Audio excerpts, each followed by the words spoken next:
kaleexi igahayo noolkii darigyo ilaabkii haamaha labdhaansado damrarkayo baydi lamadeena diinka oo dhubkii dhex taagnaa damrarkayo waa kal kale iyo barnaamijkeennii hidaha iyo dhaqanka.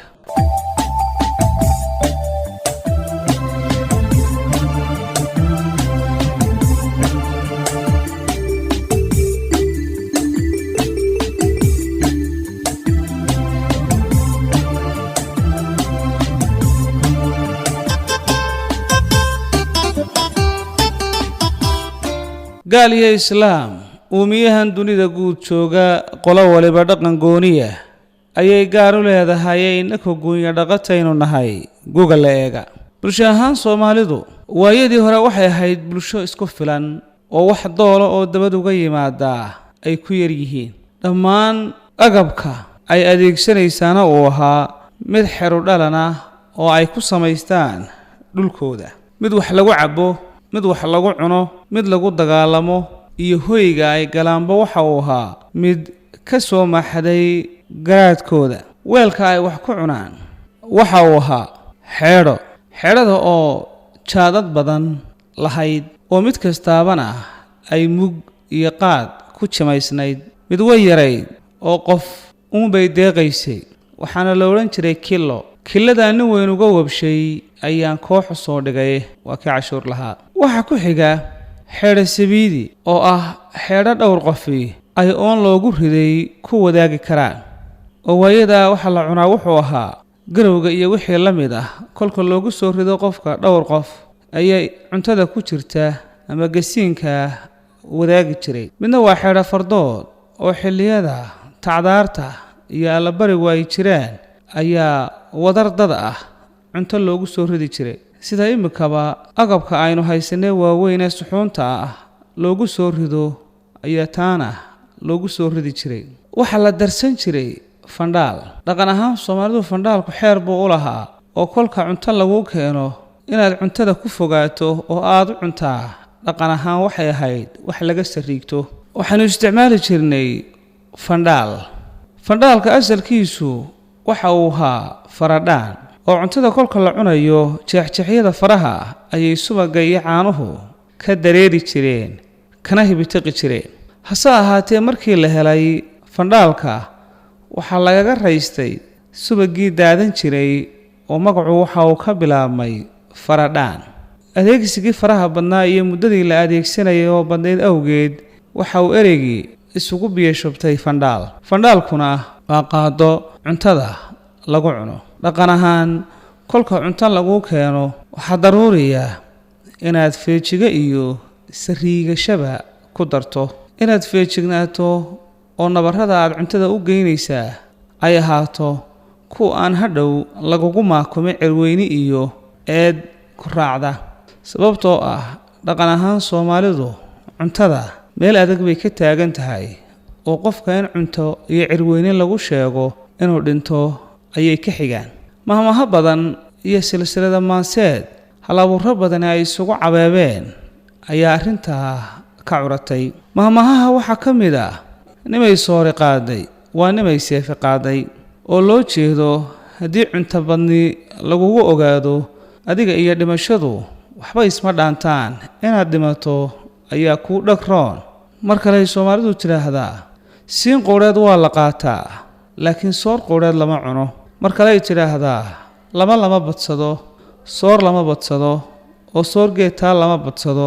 sheekana lama badsado oo tu xidid lama badsado. biyashubka hadalku waa inaan cunto badni iyo cirweyni sinaba aan lagugu tilmaamin labiga dhadig ku ahaadaba. sidaa awgeed marka xeedhadii cuntada lagugu soo rido fandhaalka aad wax ku cunaysaa waa inaanad guradiisa wada buuxin ee aad fayga fandhaalka aad ku qaadataa. haddiiba la arko inta aad gurada xeedhada ku fogaatay iyo nabarrada iyo qaadada iyo fandhaalkaaga inta aad buuxisayba waxay astaan u tahay cirweyni waana dhaqan la isku daraabi jiray la isku dhaliili jiray oo kolalka qaarkoodna gaari jirtay heeraab halaburro waaweyn intay isugu afbaxaan tixayaa badan laga unko malahayga waxa ugu magac dheer silsiladii halac dheere ama haamay dadku kolba sida ay u yaqaanaan oo ahayd silsilad ka curatay cunto qof la sooray oo kolkii dambana inuu cirweyn yahay loo maleeyay fadhaal gurada loo buuxiyaa foolxumuu tariya kol haddii falaax loo darsado fadalku weynaa waxaa jira qude iyo dhure marka la karinayo soorta mid waa lagu walaaqaa si aanay isugu dhegin oo waa qudaha af yar buu leeyahay iyo daba dheer midna waa dhure waxaa loogu bixiyey waxa uu ka soo gurayaa gudaha dheriga cuntada ku jirta waa kii lagu dhurayey ee lagu soo qaadqaadayay xilligan casriga ana malaas baa loo adeegsadaa laakiin waayadaa hore waxa uu ahaa dhure waana erey af Soomaali oo xero dhalan ah oo sugan in afka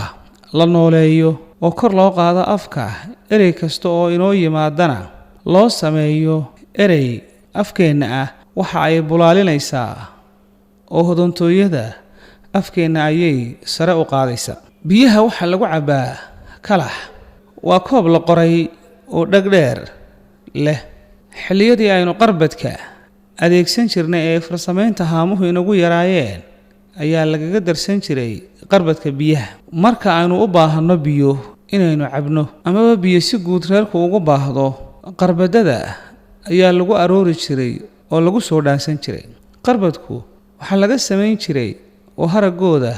laga dhigan jiray liiga oo ah garanuugta keeda lab amba orgi weyn oo sogoba haragii ayaa inta la magdiyo hab daruura loo talo ayaa reerku ku aroori jireen oo ku soo dhaansan jireen biyahana lagu kaydsan jiray oo lagu cabi jiray umaynaan baahnayn agabkan faraha badan leh ee hadda aynu adeegsano sababtoo ah nolol ahaan baynu isku fillayn garashada iyo aqoonteenuna waxay ahayd to aad u heer sarrayso oo baahida ayaa inagu yarayd cuudka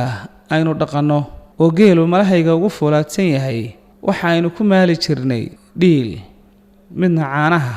ayaynu ku dhigi jirnay gorofka ayaa geela lagu maalaa oo dhiil kastaba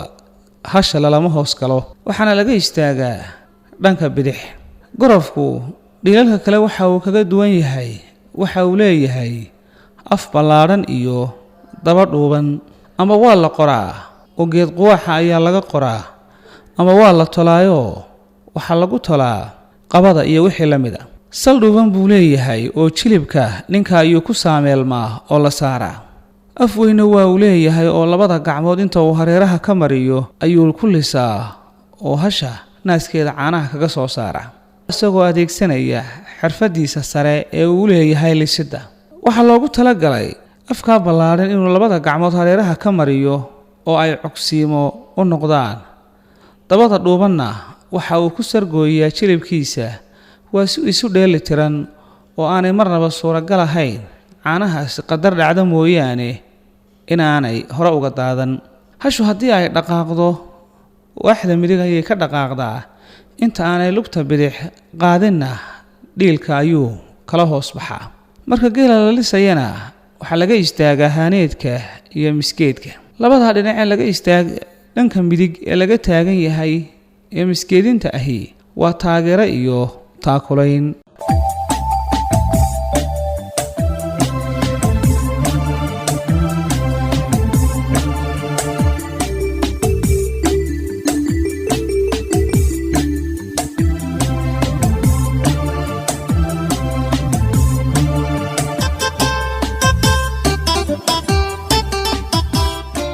intaasaynu ku saameynaynaa barnaamijkeennii hidaha iyo dhaqanka waa duubidii Sacad Axmed Caydiid iyo anigu Mawliid Aadan ah inta aynu kalkan oo kale isugu imanayna waxaanu kaga tegaynaa nabaday iyo nooli kulante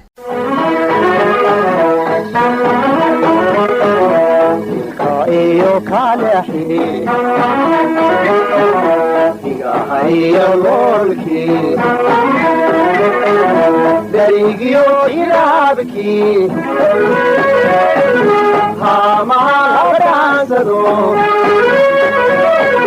damrarka iyo bayti lama deena diinka oo dubkii dhex taagnaa dhanrarka iyo